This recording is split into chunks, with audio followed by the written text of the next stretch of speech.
The first wood stove fire in the shop. It's beautiful. Let's see if that works.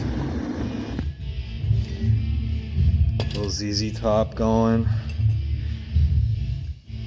Seems like it's drafting beautifully. Brand new gasket. We went with a 1/2 inch. We did the latch right here. The mods, look at the mods. Over 2 pounds of weld and a tank plus of argon on that 8-inch oval. Oh my God. We get the magic heat we gotta plug in. Stand build. We got 6-inch single wall going all the way up to just offset of the ridge cap there.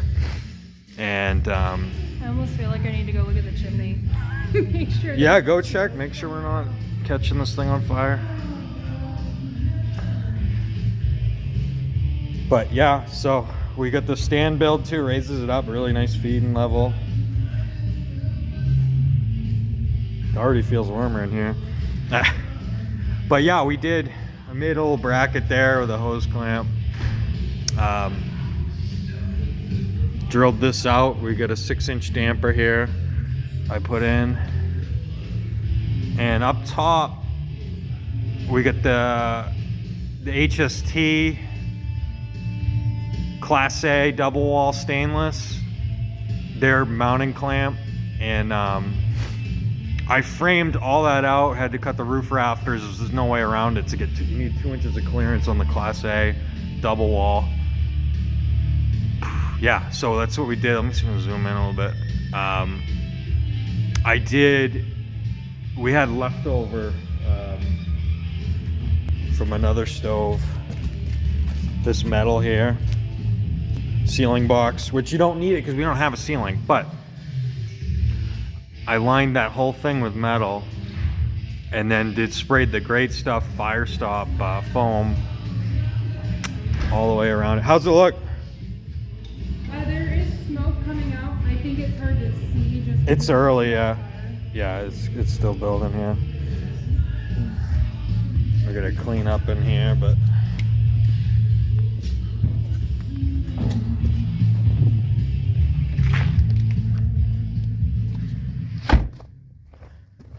oh yeah, it's a winter wonderland right now.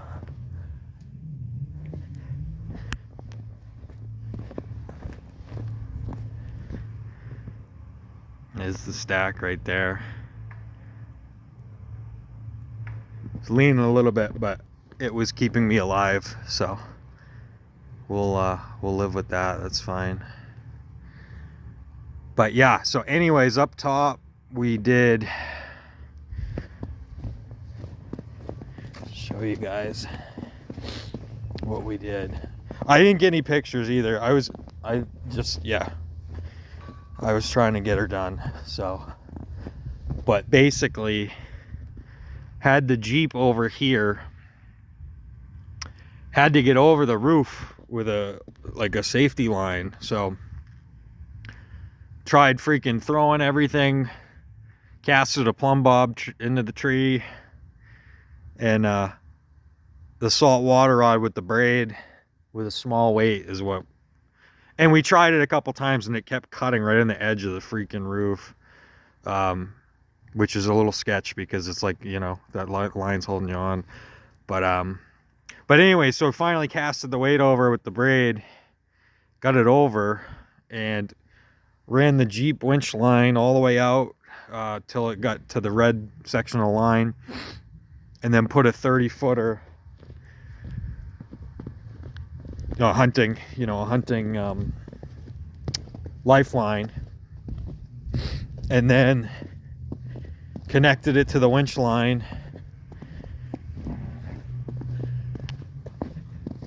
and it's gonna snow all this week, and we had one day and it was still freaking a whole layer of frost all up on that roof, and was going till almost 2 in the morning with that. And Babe was handing stuff up with, you know, tying stuff up, and we were running the line up there to get the pipe and the cap and the storm collar and all that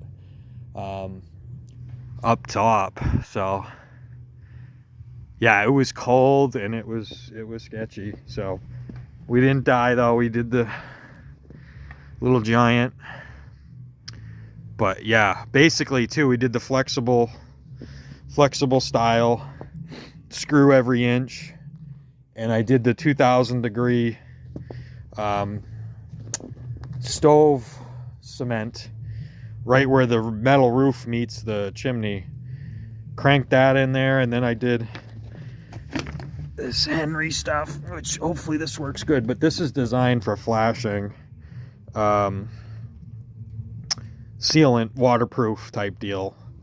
So I did that all around the gasket. Reggie, don't eat that. All around the gasket, and then just loaded it on top, and then did the storm collar. So we'll see how she holds up. Coming, Bubba. Come on, boys. How's it looking? Good. Yeah, load it up. It seems like it's warming up. I mean, I tried cleaning the glass too. We gotta get the oven cleaner. Yeah, baby. It's just gonna take a minute. Oh yeah.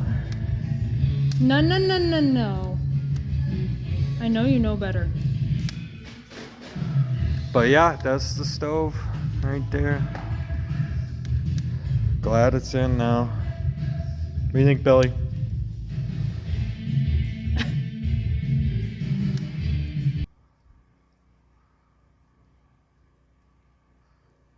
Stainless. Yeah, it's snowy and cloudy. You can't really see, but the smoke's coming out good. Oh, there you can kind of see there.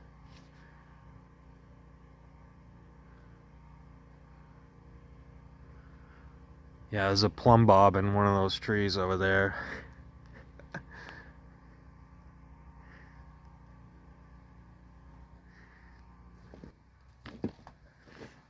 Yeah, there's the braided line right here. Yeah,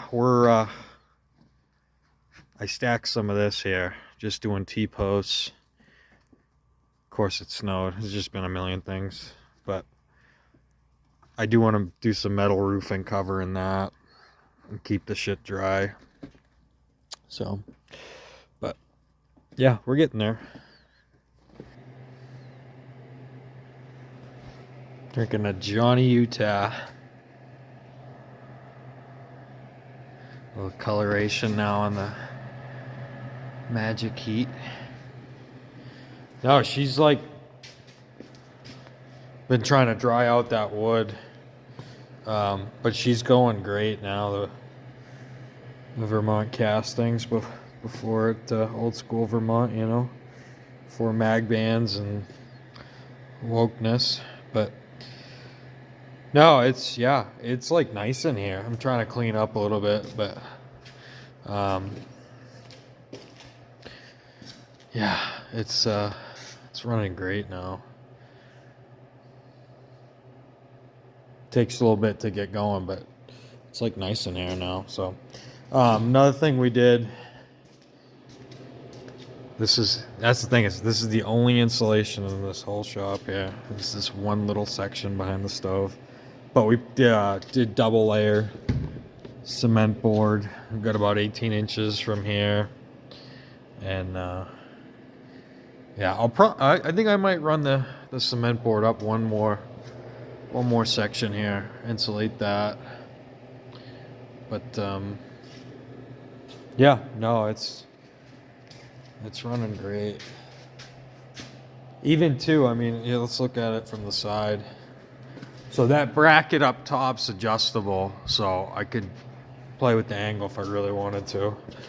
But I'm glad I got it done, because that roof is even more sketchy now.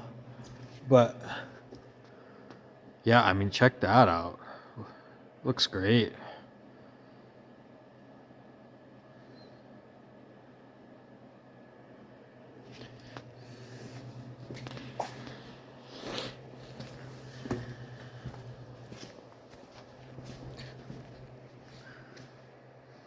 Here's it over from over here.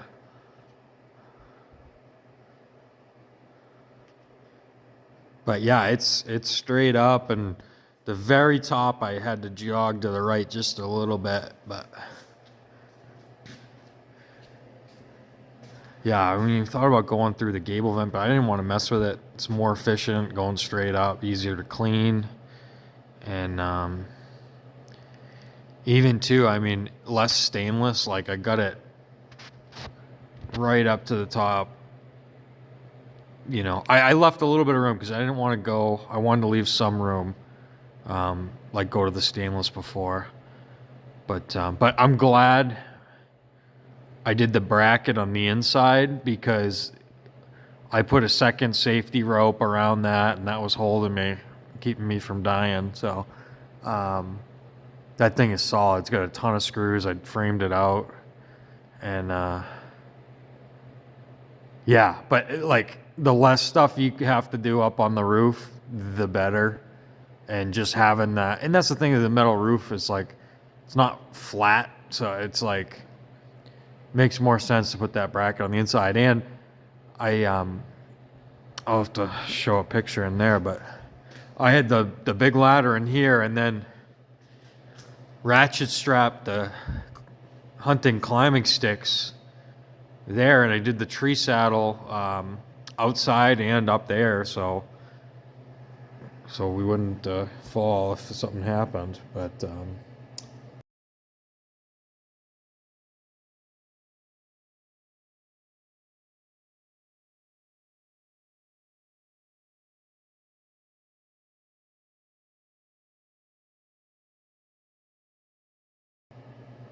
definitely helped doing all that inside to where, you know, it was just the stovepipe boot and storm collar, and then just screwing the stuff on and doing the clamps up top, you know. So anyways, that's the update on the stove. It's freaking doing great right now, letting it burn down. But yeah, I'm gonna get more wood in here just to dry out and have the radiant heat. And but yeah, she's going great. Really like the top loading, the height this is at with the stand. Just makes it super right at like arm level to feed that thing. And even too, I'll get some skillets. I'll have to hang some skillets. We got the tongs. My old man would love that. Love those tongs. But yeah, another thing we did, or I did, I got 3 bolts here. I welded steel plate on the inside of this 8-inch double wall oval, and drilled and tapped it 1/4 20. 1, 2, 3. So that thing is rock solid now. Because when I was, you know, it's a big height here. When I was trying to go up with it, and I did add that bracket I made, but just needed a solid connection there, you know. And we had another 8-inch single wall, the oval, but it was too tall for the heater here, so had to make that work. That was the only option, so we got it done. Yeah, another thing too is I got 4 stovepipe screws at every connection, and I don't know if Amazon screwed up or we ordered way too much or whatever, but we're gonna have to return some stuff that we didn't use. But anyways, this is the single wall 6-inch crimp style. And basically, as far as I know, these crimps you put down so the creosote drips back down and doesn't leak out the seams. So all these crimps are down on this, and then it goes to the twist lock up top where it goes to the Class A stainless. But these are all separate like this, so you have to, so they can stack them inside each other to ship it. So it's way cheaper doing that, and you get the radiant heat compared to like the double wall. But putting these together was a little bit finicky.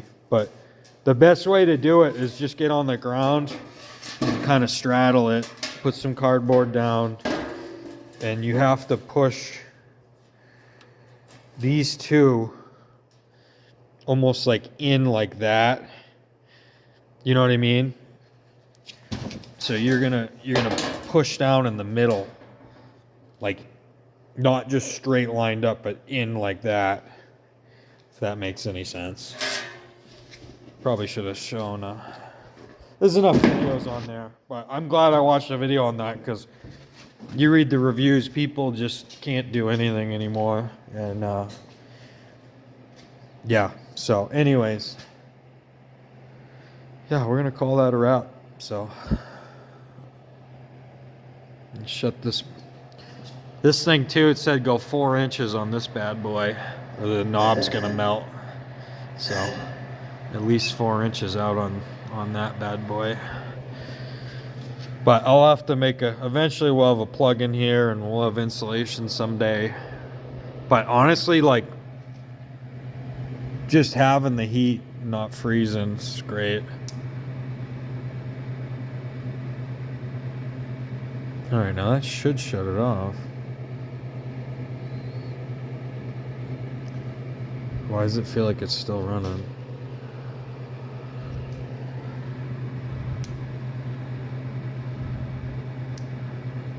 Huh. Well, I'm just gonna unplug it because I don't want to chew the power up. Come on. So I know someone else that their switch died, but it's like this is the first time using it. I wouldn't think that switch would die. But I guess I could fix it, but yeah, so anyways. Yeah, I'm just gonna let that burn out. This stuff's not on fire. We should be good. I try to clean up. So, thanks for watching.